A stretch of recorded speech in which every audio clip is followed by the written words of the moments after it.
पश्चिम बंगाल में बम्पर जीत पर प्रधानमंत्री नरेंद्र मोदी की तरफ से कई अहम बातों का कल जिक्र किया गया है। अंग बंग और कलिंग ने बीजेपी एनडीए को चुना। यह कहा पीएम मोदी ने, विकसित भारत के लिए तीनों स्तंभों का मजबूत होना जरूरी है।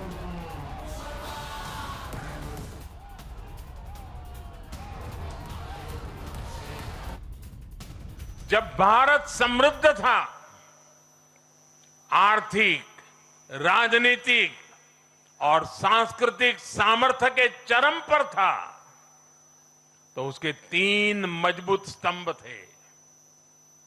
ये स्तंभ थे अंग, अंग यानी आज का बिहार, बंग यानी आज का बंगाल, और कलिंग यानी आज का उड़ीसा। कलिंग उस समय हिंद महासागर के समुद्री व्यापार का एक छत्र सम्राट था।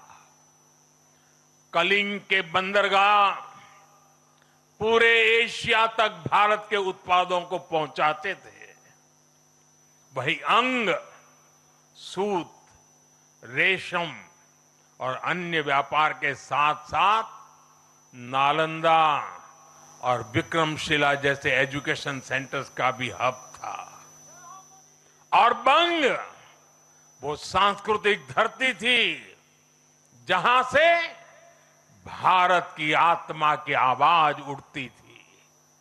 विकसित भारत के निर्माण के लिए इन तीनों स्तंभों का फिर से मजबूत होना बहुत आवश्यक है।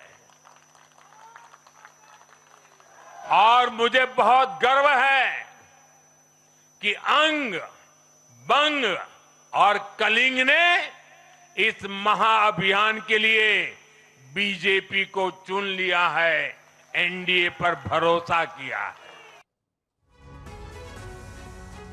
और अब आपको बंगाल विधानसभा में जनसंघ से बीजेपी तक के सफर के आंकड़ों को दिखाते हैं और इसके जरिए आपको बताते हैं कि 1952 में बंगाल विधानसभा में जनसंघ को 9 सीटें मिली थी, जबकि वोट शेयर 5.8% था।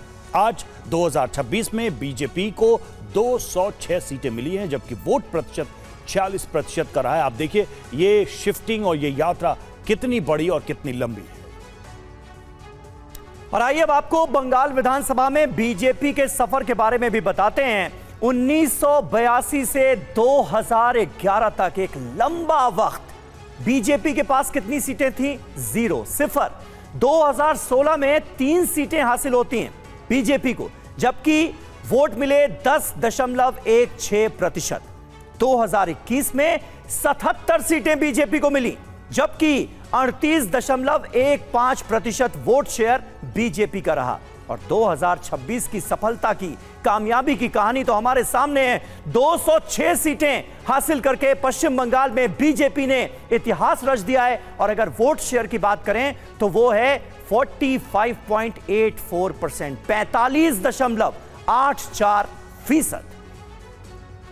और समीर, अब बात करते हैं हेमंता के हैट्रिक की। जी हां, मतलब एक और प्रचंड जीत बीजेपी के खाते में गई है इस चुनाव में। बात पूर्वोत्तर राज्य असम की, तो असम में लगातार तीसरी बार एनडीए सरकार बनेगी। 126 संसदीय विधानसभा में 102 सीटों पर एनडीए की जीत हुई है।